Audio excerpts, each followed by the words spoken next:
She missed 2 payments. He shattered her window, stalked her daughter, and gave her 48 hours.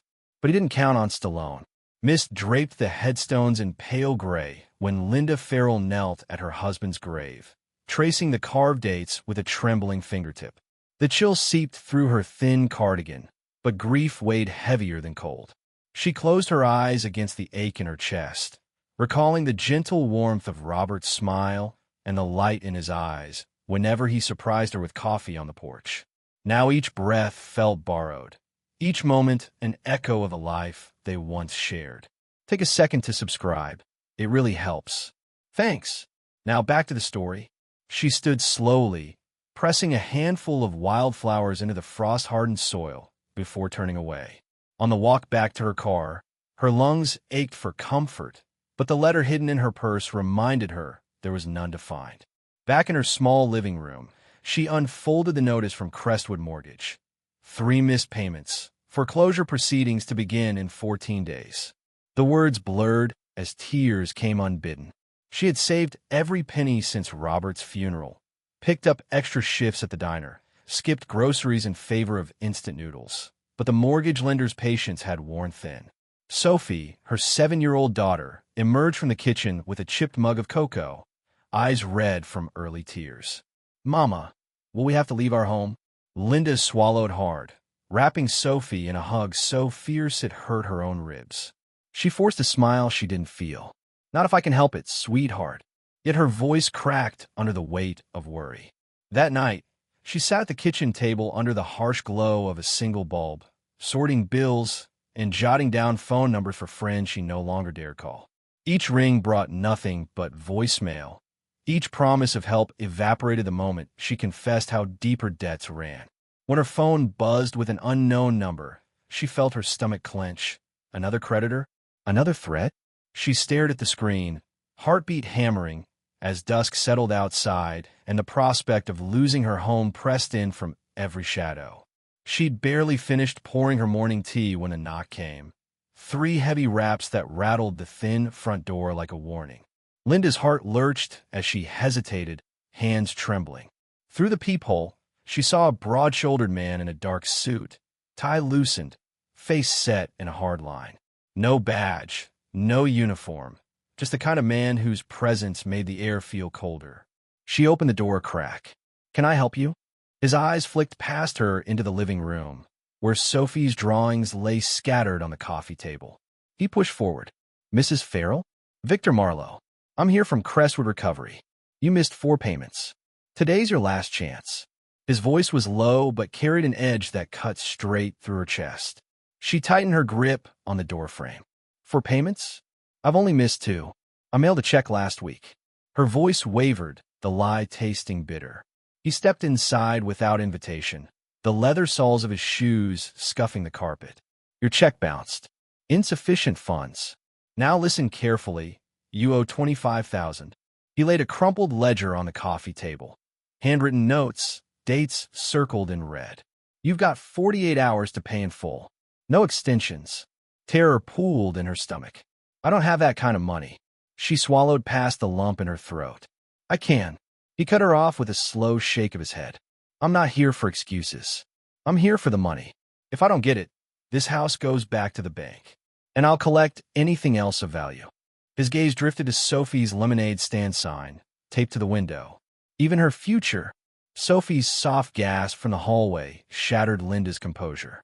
Vince Marlowe turned his head, expression unreadable. "Let your daughter know her college funds on the line." He straightened, smoothing his jacket as if adjusting costume. Linda's world narrowed to his cold stare. She clutched Sophie's hand, voice barely a whisper. "Please, just give me more time." He smiled then, no warmth, only satisfaction. "Time's up at midnight." Without another word, he pivoted and strode out, the door slamming shut behind him like the final nail in her future. A sharp crack woke Linda in the dead of night. She bolted upright in bed, heart pounding as the living room window rattled. Pulling Sophie close, she crept down the hallway and flicked on a light. Moonlight spilled through shattered glass, a jagged hole where the pain had been. On the coffee table lay a single white envelope sealed with red wax. Hands shaking, Linda pried it open. Inside, a scrap of paper read, 48 hours up. No excuses. Next time, it won't just be broken glass. The handwriting was jagged, ruthless. She pressed a trembling finger to her lips, steeling herself against Sophie's sobs. The next morning, bruises bloomed on Linda's wrists from wrestling with the window's sash. She swept up shards, each one a reminder of how close Vince Marlowe really was. At Sophie's school bus stop, she plastered on a smile, but every car that slowed by felt like Marlowe's black SUV stalking her.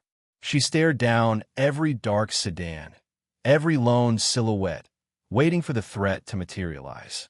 At the diner where she worked afternoons, her boss pulled her aside. "You okay? You've been jumpy." Linda forced a nod, tucking the note into her apron pocket. She counted tips in the cash drawer and slipped a bill into her purse for emergency gas. If she could get to the bank, if she could borrow just enough. That night, Sophie slept curled at the edge of the mattress. Linda sat by the broken window with a flashlight, eyes scanning the empty street for headlights. The cold air bit through her cardigan, but fear burned hotter. In the distance, a lone engine idled briefly, then vanished. Linda closed her eyes and whispered into the darkness, "I won't let them take you." Linda sat on the edge of her bed, long after Sophie's lamp had clicked off, finger hovering over her phone's contacts.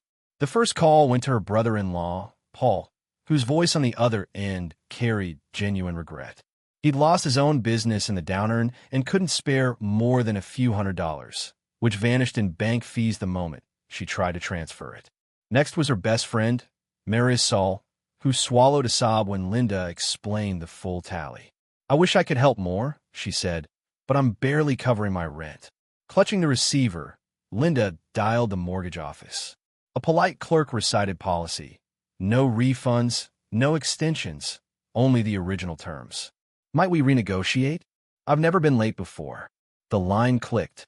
Facing silence, she realized the company had no flexibility for widows or single mothers.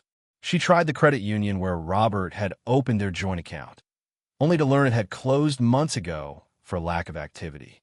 Late afternoon found her in the cramped back room of the diner, phone wedged between shoulder and ear as she pleaded with the legal aid hotline. "I'm terrified," she whispered. "He's threatening to take my daughter's future." The operator sympathized, but warned of a months-long waiting list.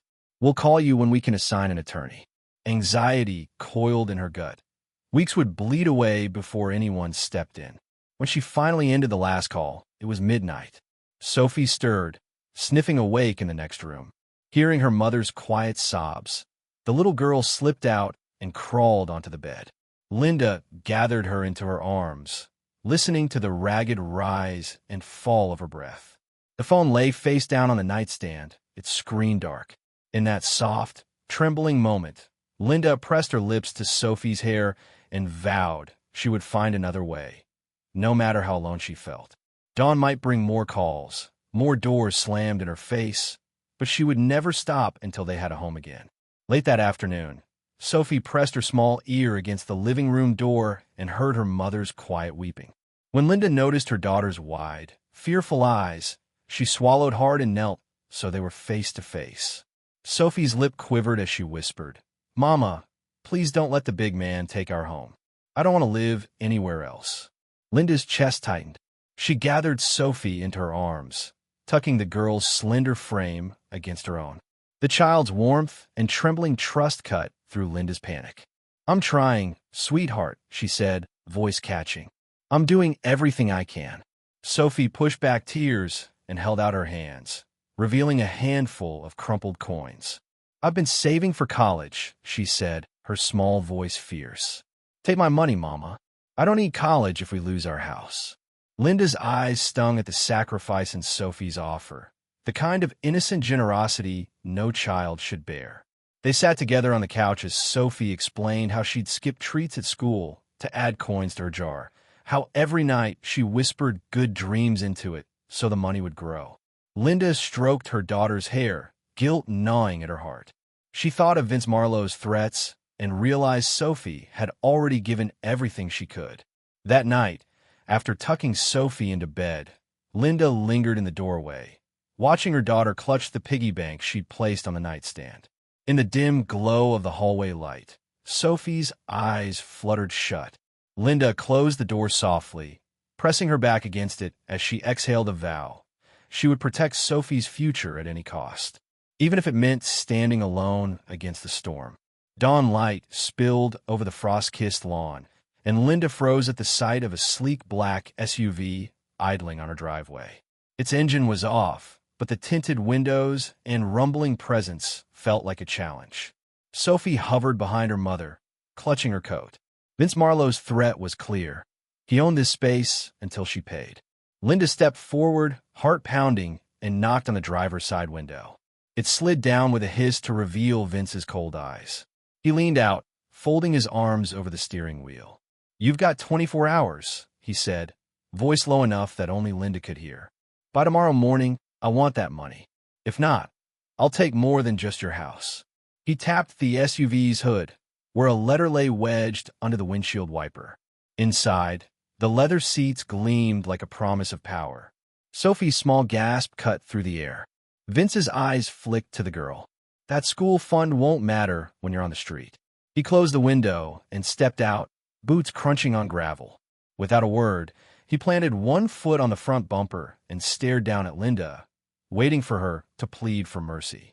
When she found no words, he straightened, pocketed the letter, and walked around to the passenger side. He opened the door to reveal his ledger and shoved it into Linda's arms. "Read it carefully. Every missed payment, every fee you owe." Then he climbed back in and drove away, tires kicking up frost behind him.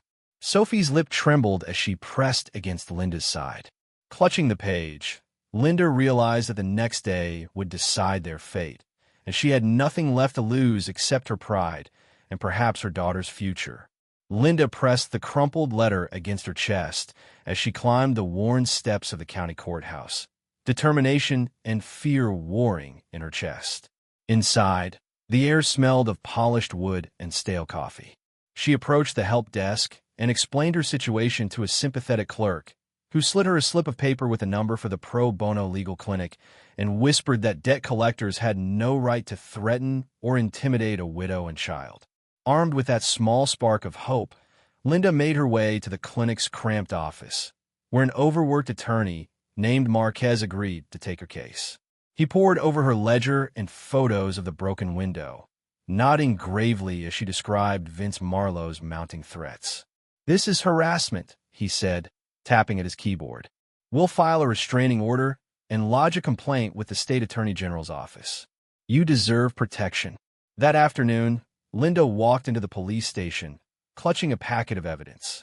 Detective Jacobs listened carefully as she recounted every knock at the door, every shattered pane, every menacing word. He raised an eyebrow at her daughter's lemonade stand, drawing in her kitchen window. "No one can threaten your child's future like that," he said, stamping a report and promising to assign an officer to patrol her neighborhood. By evening, Linda sat in her dingy living room, surrounded by photocopies of pleadings and affidavits. Sophie curled on the couch beside her, clutching a teddy bear. For the first time in days, Linda allowed herself a cautious smile. She had done more than beg for mercy. She called on the law to stand between her and Marlowe's cruelty. Still, as she tucked Sophie into bed, she felt the weight of what was to come. Legal battles moved slowly, and Vince Marlowe was ruthless.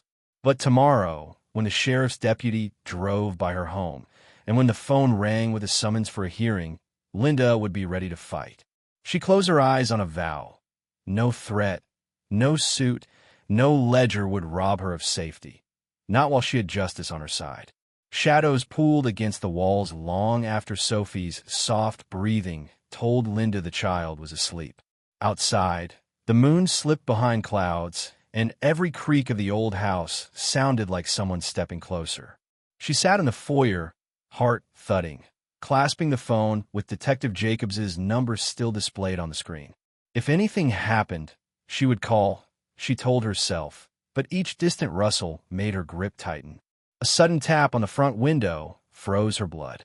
She swallowed hard, listening to the muted hiss of wind, or perhaps something more deliberate, Peering through the crack in the curtain, she made out a dark shape retreating down the driveway. The silhouette of Vince Marlowe's SUV, headlights off, engine silent. The patrolman's cruiser should have been here by now. He promised to drive by after sunset, but the deputy's circle hadn't come. Inside, Sophie stirred, and Linda rose to check on her daughter. The little girl's room was calm, the night light painting soft circles on the wall. Linda brushed damp hair from Sophie's forehead, forcing a steady smile. "I'm right here," she whispered, though she didn't entirely believe it. Back in the kitchen, she collected every knife from the drawer, sliding them into a pot on the counter, an act of readiness more than defense.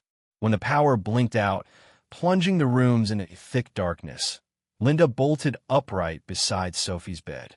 The window rattled again, louder this time, as if someone pounded on the glass just beyond the sill. Sophie whimpered, and Linda scooped her up, pressing her back to the hallway and pooling their trembling forms in the outer glow of the hallway light. They huddled together, listening to heavy footsteps around the corner, the scrape of boots on floorboards. Minutes passed in suffocating silence until distant sirens wailed, growing louder as Jacobs's cruiser finally roared into view.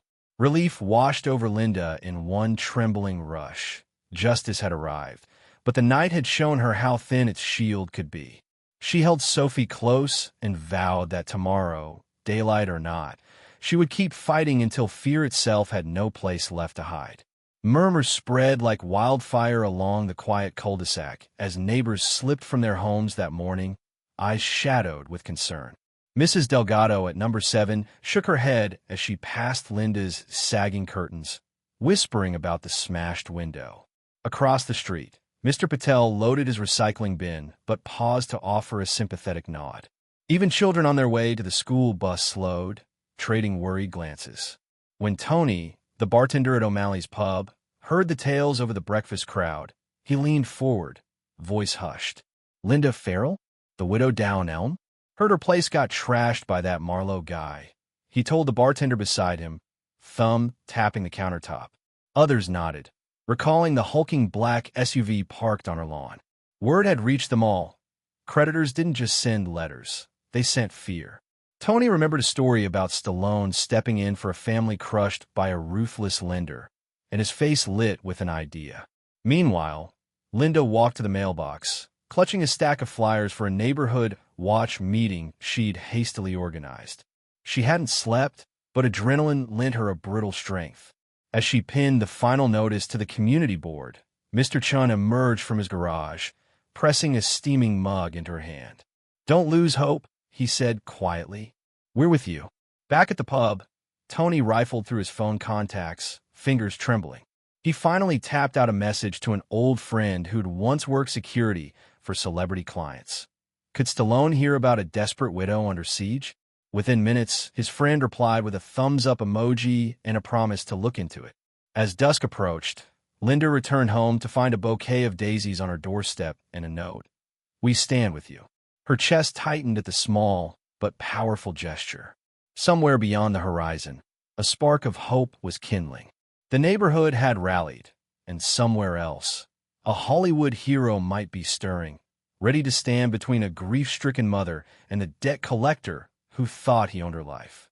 He sat alone on the weathered porch of his mountain retreat, the dawn light filtering through pine branches as he read the text again.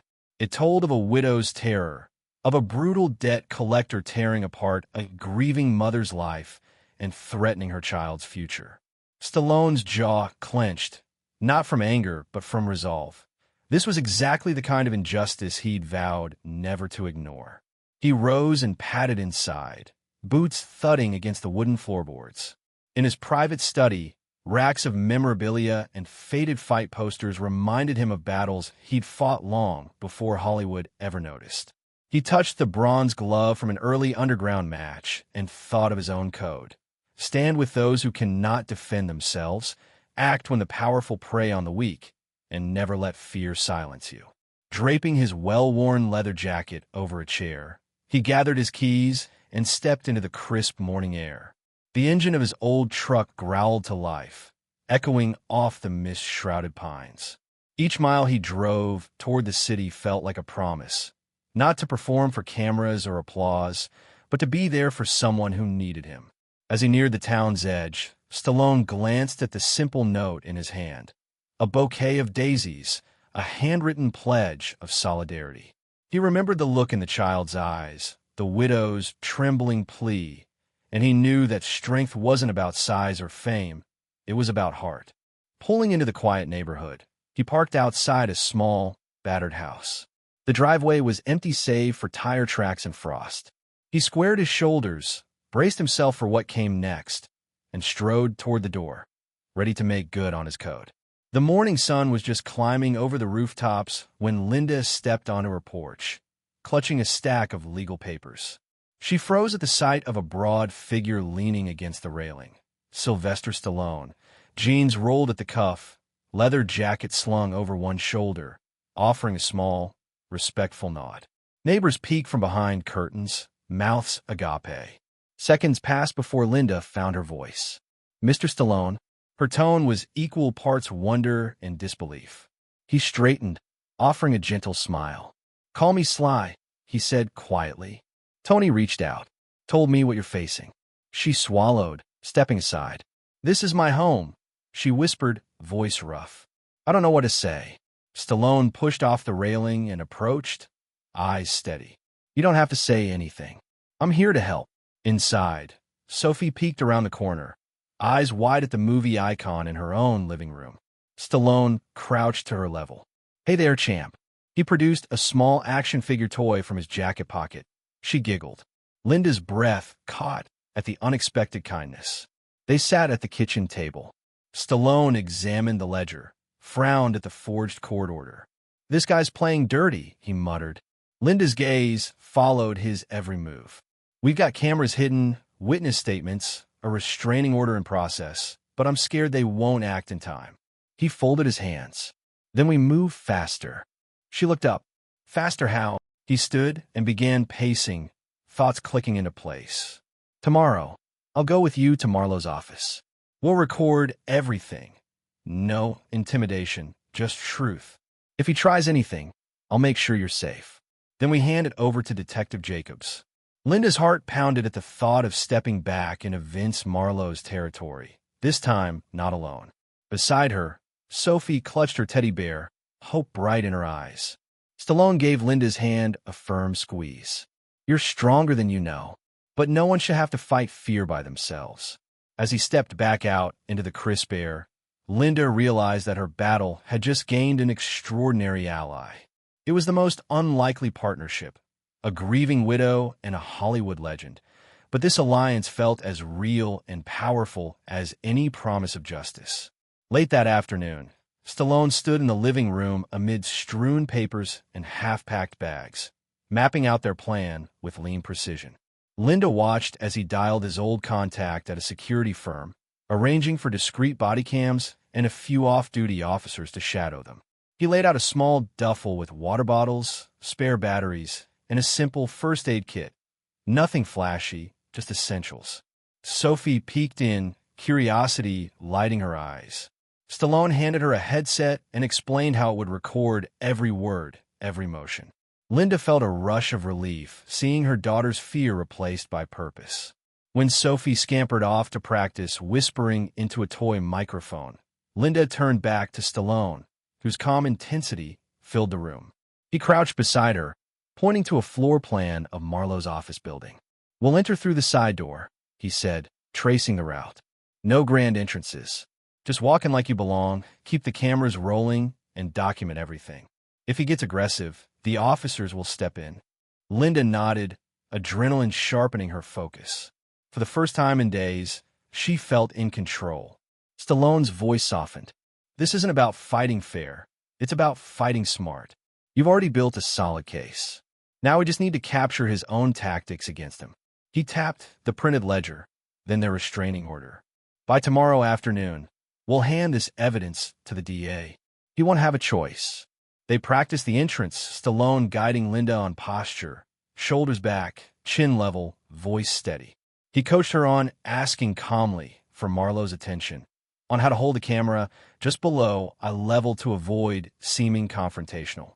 Linda repeated each line, her nerves settling as she found strength in rehearsal.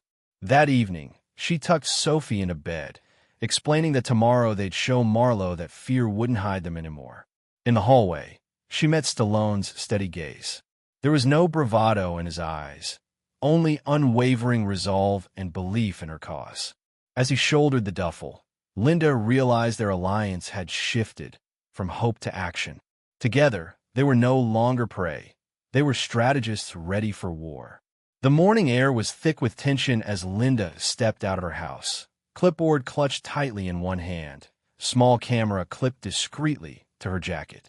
Stallone stood beside her, silent and solid as stone.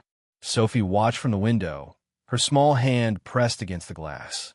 Linda gave a wave, forcing a smile that didn't quite reach her eyes. The ride to Marlowe's office was quiet, the hum of the truck engine the only sound between them. Stallone glanced over once, reading the worry etched into Linda's face. "You don't have to be fearless," he said. "Just brave enough to keep walking." She nodded, not trusting her voice, and turned her eyes back to the windshield. They parked across the street from a nondescript brick building. Marlowe's SUV was already there. The blinds on the second floor twitched. Linda's stomach turned, but she swallowed the fear like medicine. Inside the front door, the receptionist barely looked up, clearly used to people coming in with bowed heads and empty pockets. Stallone walked at Linda's side like a shadow, steady and quiet. They reached the office marked Crestwood Recovery. Linda took a breath, adjusted her camera, and knocked. No answer. She knocked again, louder. The door opened sharply, and Vince Marlowe filled the frame. His eyes flicked from Linda to Stallone, then back again, the corner of his mouth twitching. "Didn't expect to see you standing, Mrs. Farrell," he said coolly. "Most people cave by now." Linda met his gaze. "I'm not most people." Her voice was tight, but it didn't crack. Marlowe stepped aside, his smirk fading slightly when Stallone entered behind her. "What's he doing here?" "Watching," Stallone said simply. The room fell into a loaded silence. Linda handed over a folder. "We're disputing the charges and reporting your harassment. Everything here is being recorded." Marlowe's nostrils flared. He snatched the folder, but didn't look inside. "You think this is a game?" "No," Linda said, stepping forward. "I think this is the end of one." She didn't tremble. Stallone didn't speak. But the message was clear. She was done running, and this was the moment everything began to shift. Vince's office felt cramped, the air thick with hostility. Stallone positioned himself calmly behind Linda, his presence radiating quiet strength. Vince's eyes narrowed, scanning them both, muscles tensed beneath his expensive suit. "You think bringing muscle changes anything?" he sneered. Linda steadied her breathing. "I think it means you can't push me around anymore." Her voice held steady, fueled by weeks of fear transforming into defiance. Vince moved abruptly, grabbing the ledger from his desk and waving it like a weapon. "This says otherwise. You owe, Mrs. Farrell. Pay up or get out." His voice rose, anger flushing his cheeks. Stallone took one quiet step forward, placing himself firmly between Linda and Marlowe. His voice was low but carried unmistakable warning. "Threatening her won't erase your crimes, Marlowe." Vince laughed coldly. Big talk from a washed-up actor. This isn't a movie set. Stallone didn't flinch. He kept his gaze locked steadily onto Vince, his stance relaxed but ready. "You're right. Out here, actions matter more than talk." Vince's temper snapped. He lunged forward, gripping the desk edge like a boxer at the ropes, fury radiating from him. Stallone stood firm, unmoving, muscles tense beneath his jacket, challenging Vince with silent authority. "You think you scare me?" Vince spat, voice trembling with barely contained rage. "I own this town. I own her." He jabbed a finger toward Linda. Linda stepped around Stallone, refusing to be intimidated. "You own nothing but threats. And they end today." Stallone placed a calming hand on her shoulder, gently guiding her back. The air grew still, heavy with expectation. Vince hesitated, calculating his odds against the unflinching resolve standing before him. After a tense silence, he stepped back, breathing ragged. "Get out," Vince growled softly, eyes blazing. "This isn't over."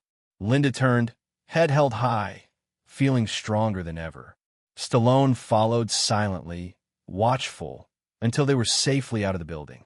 As sunlight washed over them, Linda drew a shaking breath, knowing that the first clash was theirs, and she was no longer afraid.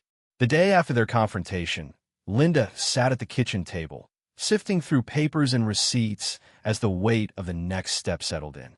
Stallone had arranged for cameras, discrete devices that would capture every word, every action Vince Marlowe took from here on out. They couldn't afford to leave anything to chance. The evidence had to be airtight. Stallone stood in the doorway, arms folded, watching as Linda laid out the paper trail, letters, broken windows, threats, and lies. It was almost comical how methodical Marlowe had been, leaving breadcrumbs for them to follow. "He's getting sloppy," Stallone muttered. "You don't mess with someone who has nothing left to lose." Linda glanced up from the ledger, her eyes hardening. "He doesn't know what he's up against." Stallone nodded, placing a black backpack on the table and opening it to reveal two small, inconspicuous body cameras. "These will do the job. We'll plant them when we visit Marlowe tomorrow. Just keep your cool. We don't let him bait you into reacting." She took the cameras from his hands, feeling the weight of them. It was no longer about defending her home. It was about showing the world that she wouldn't let fear control her any longer. As she slipped one of the devices into the inside pocket of her jacket, Stallone offered a small, knowing smile. "You're tougher than you think."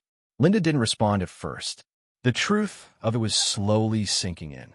She hadn't chosen this fight. It had been forced on her. But now that it was here, she would see it through. No more hiding, no more pleading. The next morning, they drove back to Marlowe's office, the weight of their mission clear between them. Stallone was silent, his eyes scanning every corner of the street, every parked car. The city felt different today, almost like a battlefield. But Linda felt ready. When they walked into Marlowe's office, her heart steadied. She was no longer just a widow at the mercy of a predator. She was a woman armed with truth, ready to take back everything Vince had tried to steal. Linda's hand trembled as she pressed the buzzer at the entrance to Vince Marlowe's office building. Stallone stood beside her, exuding calm confidence, but she could feel the tension in the air. The plan was in motion, and there was no turning back now. The door swung open, and the receptionist waved them in without a second glance, as if expecting them. This hadn't been hard to predict. He would think Linda would cave, that she'd try to negotiate for more time. But today, she wasn't here to beg. Today, she had something he couldn't ignore. As they stepped into the stark, dimly lit office, Linda's eyes scanned the space, her mind sharp and focused. There was no sign of Marlowe yet, but his presence loomed behind everything. The leather chair, the cold desk, the shelf full of empty promises. Then a sound, footsteps hurried. Linda's heart skipped. Vince appeared in the doorway, his expression unreadable, but his stance betraying unease. "What's this?" His voice was a low growl, barely controlled. Linda held out the folder, eyes steady. "You know what this is. We have everything. Your threats, your forgeries. We're going to the authorities." Vince's jaw clenched.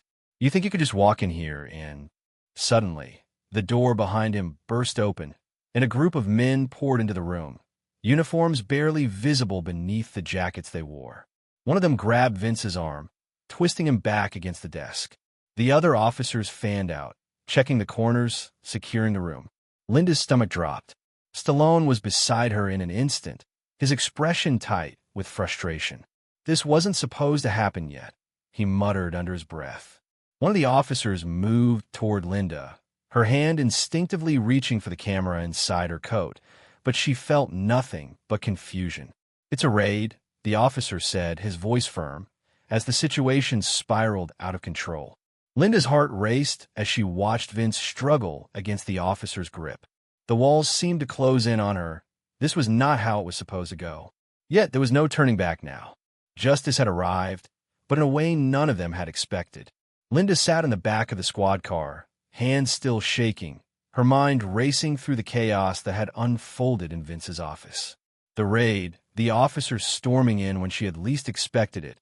It all felt like a dream.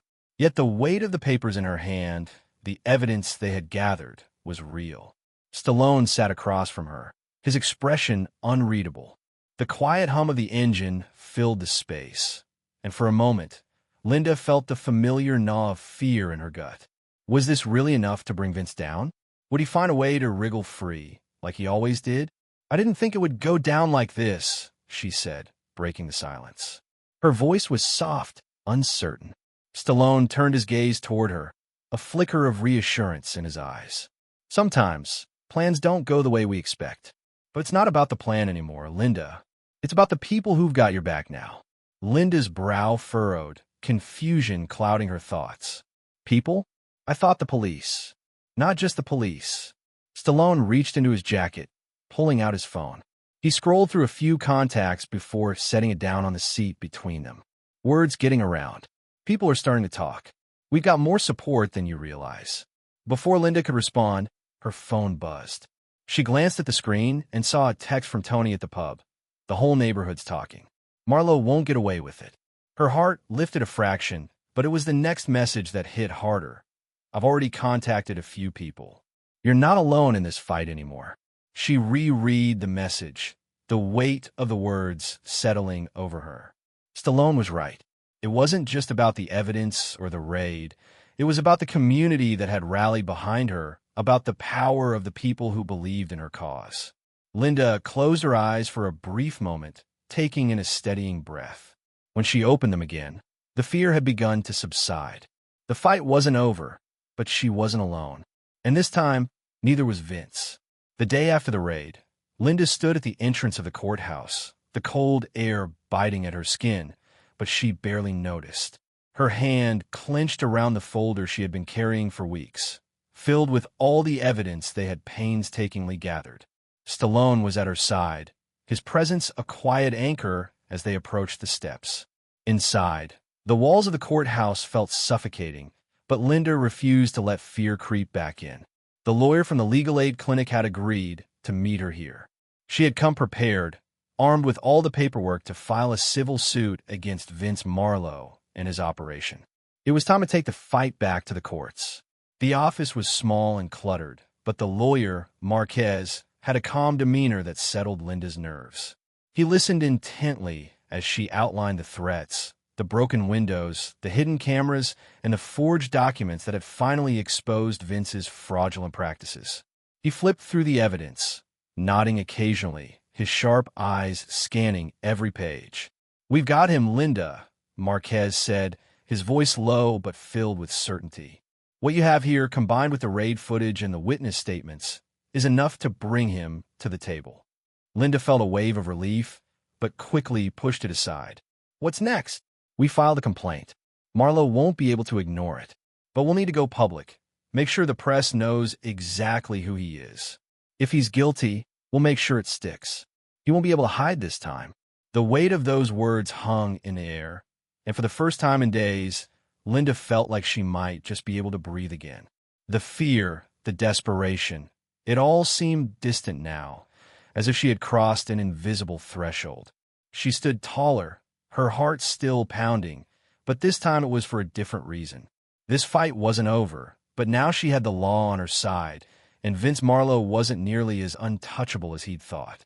Vince Marlowe stood in front of the mirror, adjusting his tie with a practiced flick of his wrist. The suit was perfectly pressed, the shoes polished to a mirror shine, but beneath the surface, something was wrong.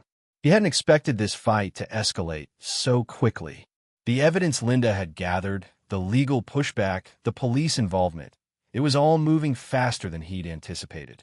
His office, once a fortress of control, now felt like a cage. He knew Linda wasn't just some helpless widow anymore. She was a woman with a purpose, and she had support. That fact gnawed at him. But more than anything, it was the way things had slipped out of his grasp, the way he had underestimated her. It wasn't the first time his pride had clouded his judgment, but it was the first time it had come back to bite him like this. The phone rang, jolting him from his thoughts. He picked it up without looking at the caller ID, his fingers drumming on the desk. "Marlowe," he said, his voice a low growl. "Marlon here." The sheriff's department's been asking about your business operations, came the voice on the other end. You've got some questions to answer. Vince's jaw tightened. I'm not concerned about a few cops. They can't touch me. His words were more forceful than he intended, his mind racing through the ways he could bury the issue. His reputation in the community had been carefully built. No one would believe the claims of a desperate widow over his well-established name. Still, a nagging thought twisted in his gut. Linda had done more than expose him. She had made him feel vulnerable. That was the true loss, the one he couldn't ignore.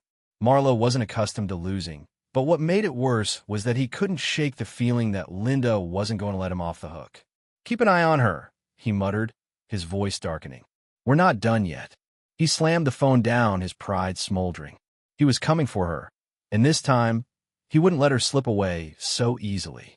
The bell rang, signaling the end of the school day, and the steady hum of children flooding out of the gates made Linda's stomach churn. She was at home, tending to a few bills, when Sophie's call came in, a frantic burst of words. Mama, they're here. They're at the bus stop. Vince's men, they're talking to the other kids, and they're saying they're going to take me. Linda's heart dropped into her stomach. She'd known Vince wouldn't stop at her doorstep, but the thought of him targeting Sophie, it twisted her insides. Without another thought, she grabbed her jacket, bolted for the door, and sped toward the school. As she approached the bus stop, her breath caught. Two men stood by the corner, watching the children board their buses, the shadows of their figures unmistakable. They wore dark jackets, their eyes scanning the crowd. Linda's blood boiled. This was no longer just a financial battle. This was an assault on her child's peace of mind. She strode toward them, her heart pounding in her ears. What are you doing here? She demanded, her voice steely and sharp. The taller of the two men turned, eyes widening slightly in recognition, then quickly shifting to a blank mask. Just making sure everything's in order, he said with a thin, rehearsed smile. Marlowe wants to make sure the family is settling up. Linda stood tall, every inch of the fear she'd felt the past weeks replaced with a fury that had built in her chest. You don't get to threaten my daughter. She stepped forward, crossing into their personal space. You're not welcome here. Tell Vince to stay the hell away from my family. The second man, shorter, took a step toward her. You don't understand. I understand perfectly. Linda didn't flinch. You're not going to get away with this. Tell Vince it's over. No more intimidation, no more games. The two men exchanged uncertain glances, then turned to leave. Linda's pulse slowed as she watched them walk away. She'd done it. For the first time in this entire fight, she'd faced them down and won. And this time, she knew things were going to change. The sun hung low, casting long shadows across the streets as Linda stood in front of the courthouse, clutching a new set of documents. The air felt different today, charged, almost electric. She hadn't expected it to happen this quickly, but the moment had come. Marlowe's empire was starting to crumble. Stallone stood beside her, his presence a quiet assurance. This is it, he said, his voice low. You've got all the pieces now. Time to make sure he can't get up again. Linda nodded, her breath steady. She'd spent the past few days with her lawyer, reviewing everything. They had more than enough evidence. Marlowe's illegal tactics, his threats, the forged documents, and his connections to a web of corruption that ran deeper than she'd ever realized. The DA was prepared to make their case, and with everything lined up, Vince Marlowe had nowhere to hide. As they entered the courthouse, Linda's nerves tightened. This wasn't just about winning. It was about sending a message that no one could push her or anyone else to the brink without facing consequences. Inside the courtroom, the atmosphere was thick with anticipation. Marlowe, dressed in a suit as impeccable as ever, sat with his lawyer, his arrogance as evident as his discomfort. He shifted in his seat, eyes darting around, never once meeting Linda's gaze. The hearing began. Linda took her seat in the front row, Stallone at her side. As the evidence was presented, it felt surreal. Each document, each video, every witness statement slowly pulling the rug from beneath Vince's feet.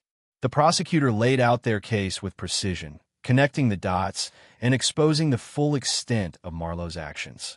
Vince's face twisted with disbelief as the weight of his crimes sank in.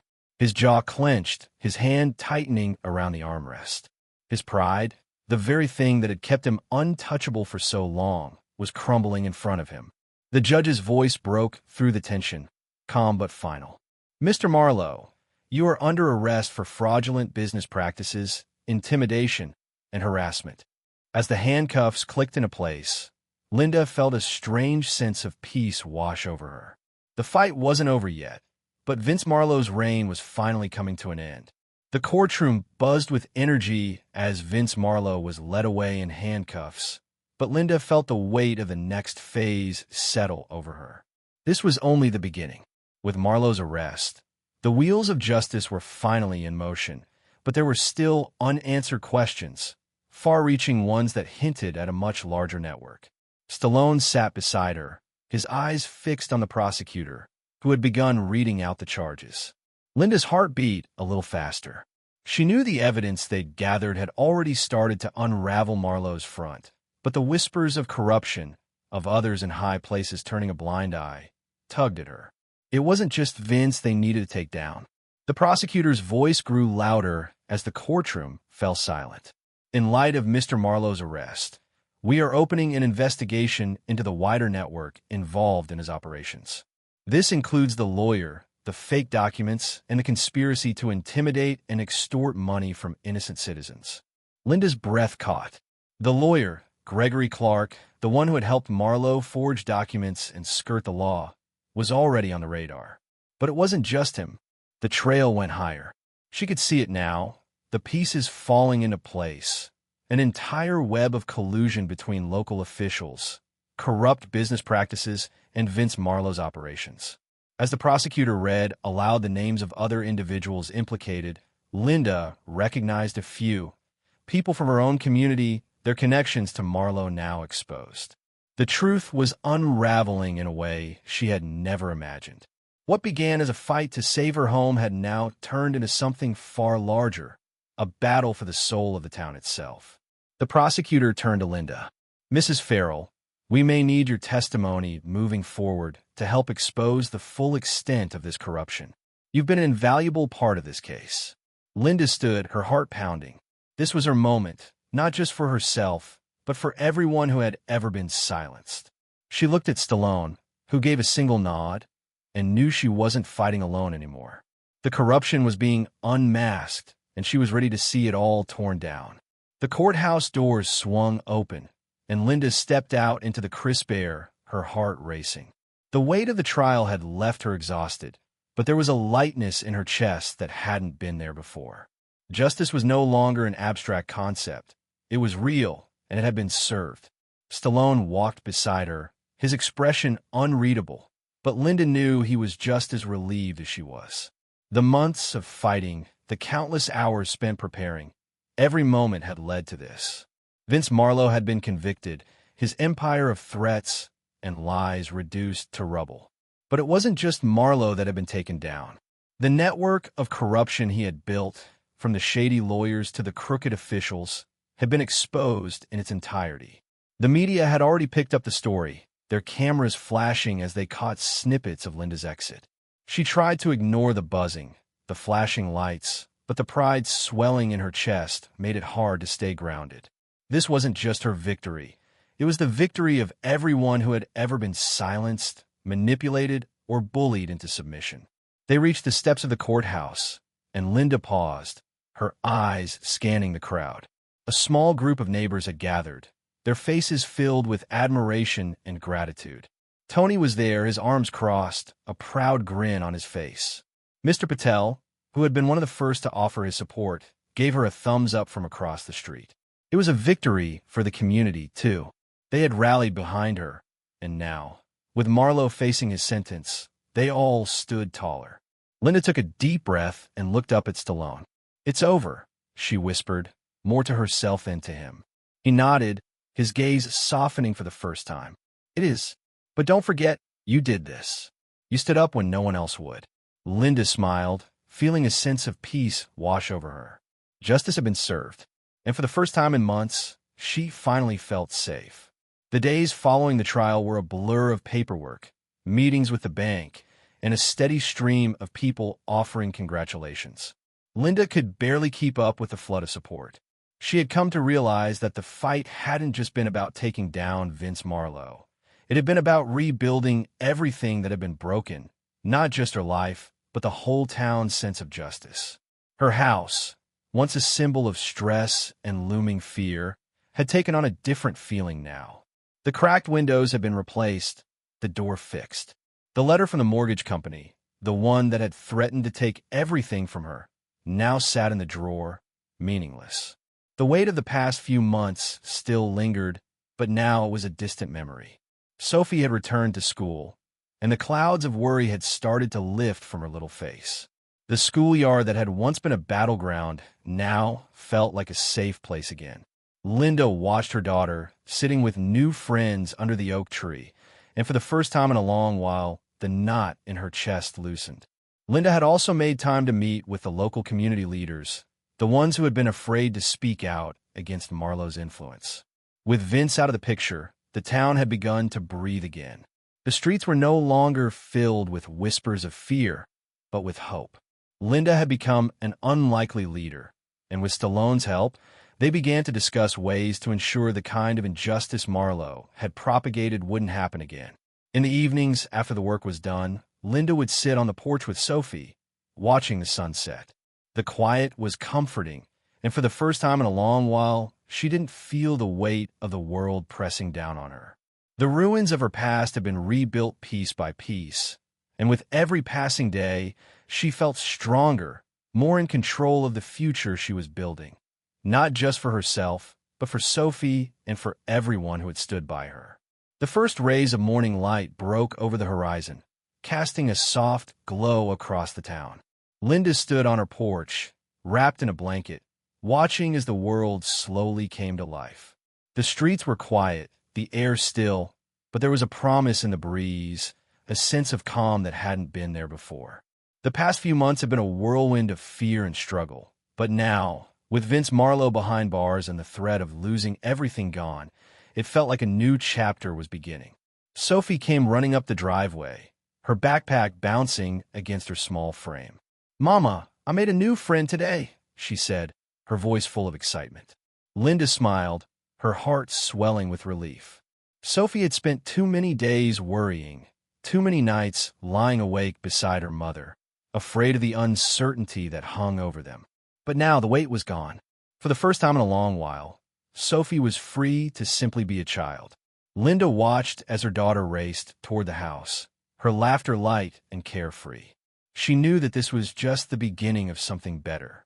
The house they'd worked so hard to protect, the community they'd helped rebuild, it was all part of something much bigger now. And for the first time in months, Linda felt a sense of peace settle in her chest. Stallone had already made his quiet departure, slipping away without fanfare, as he always did. He had given her the strength to stand tall, to face down the fear and intimidation that had nearly torn her apart. And now, as she stood here on the porch, looking at the horizon, she knew that it wasn't just his presence that had changed things. It was her own. The weight of the past had been replaced with hope, and Linda felt ready for whatever came next. As the sun rose higher in the sky, she took a deep breath, knowing that the future was wide open, full of possibilities. A new dawn had arrived, and with it, the promise of a life rebuilt, stronger, freer, and full of potential.